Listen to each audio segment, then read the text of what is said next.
Hello everyone, it's Naya. I'm doing a Melee Magicka Nightblade build overview. It's kind of a build video, but this is a pretty standardized Melee Magic Nightblade build, so I'm not going to reclaim responsibility for making it. Hina technically threw it towards me, and many of us have just played around with it to change it to our personal likings. I'm not going to be doing CP. I don't do CP for a lot of the build videos I release, because CP is a very personal thing, and my CP is not optimized because I do a lot of PvE as well, and I am way too lazy to change my CP. So, just putting that out there, you have to figure your own CP out. Now, we'll start with the gear. This is a very basic setup that everyone throws around. The monster set changes from person to person. Some people use Zans, I use Grafthar. I have 2 well-shitted on Grafthar, and I have 1 well-shitted for my legs. It doesn't matter which piece. I do that because with this build you are very squishy, so you have to do a lot of dodge rolling. We are... Dual specifically, Melee Magicka Nightblade is, technically speaking, the weakest class of Nightblade. And some people will be like, oh, but that's not true. And those people probably got one-shotted by Melee Magicka Nightblade, because that's pretty much all they can do. This is a these types of specializations are true glass cannon builds if you're doing it right. And survivability just comes down to the player's skill and their mechanical expertise, let's put it that way. I have a lot of max magic on this build because I use Grafthar and I'm a Dunmer. If you use a different monster set, your stats will come out differently. You'll have like 36k max magic, which is very doable. You won't hit as hard though. I find this build, the only reason it's good at 1vxing is because A, I'm good at Magic Nightblade, and B, because I can kill someone very quickly and move on to my next opponent without suffering too much damage. My goal is to end the fight as quick as possible, because if I am in there for too long, I have to start doing heavy attacks, and heavy attacks leave me vulnerable. You want to avoid heavy attacks as much as you can.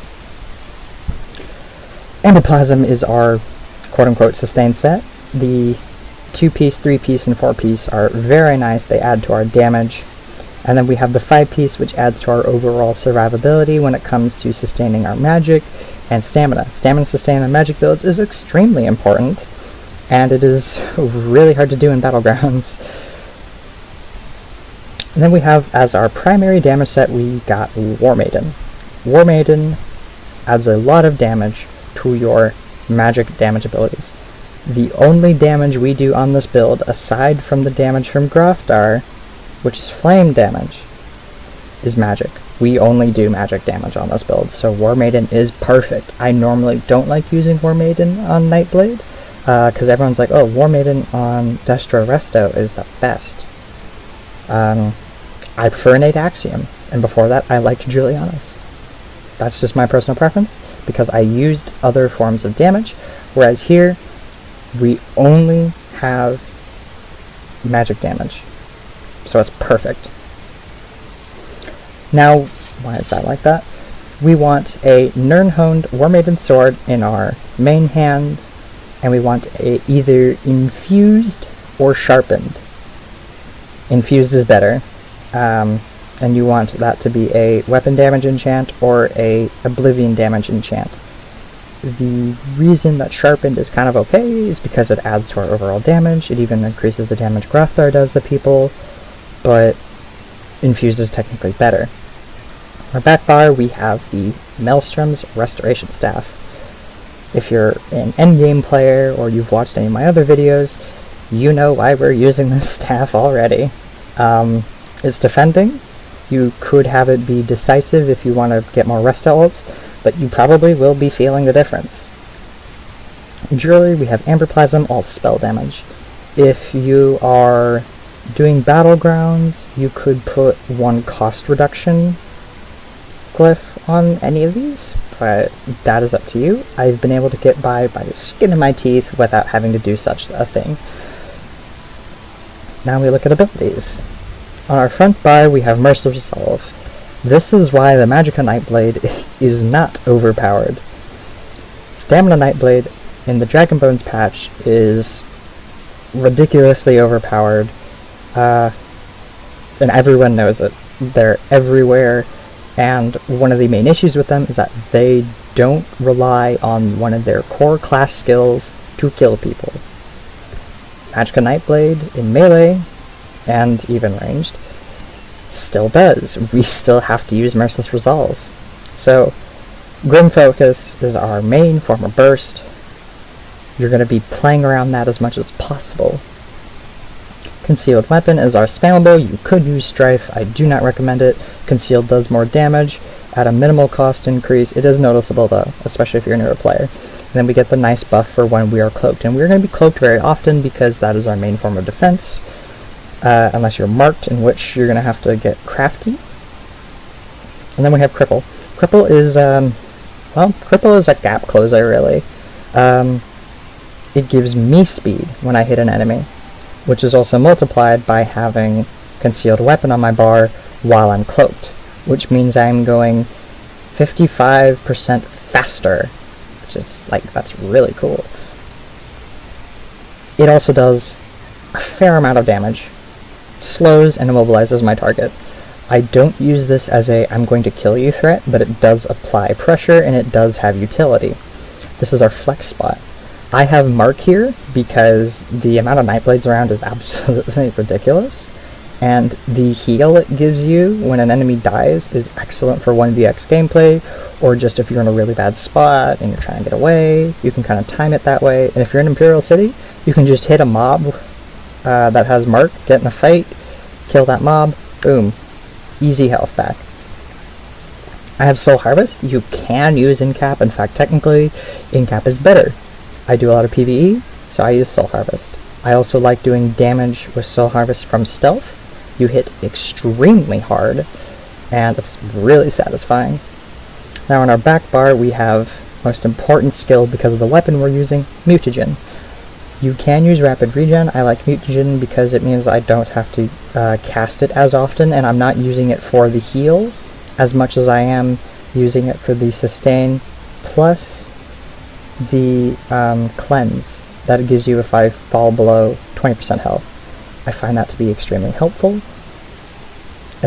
when it works.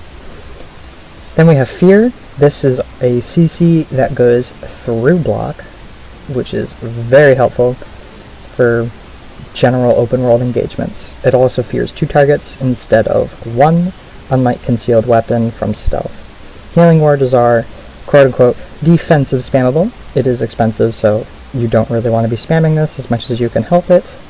You're going to get a damage shield, which is going to be cut in half in Cyrodiil.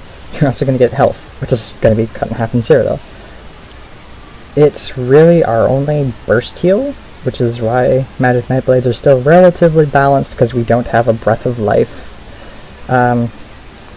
This will help us while our heal over time abilities kind of heal us up, and the initial hit from Healing Word makes a difference. You can feel the difference it makes. Then we have Shade.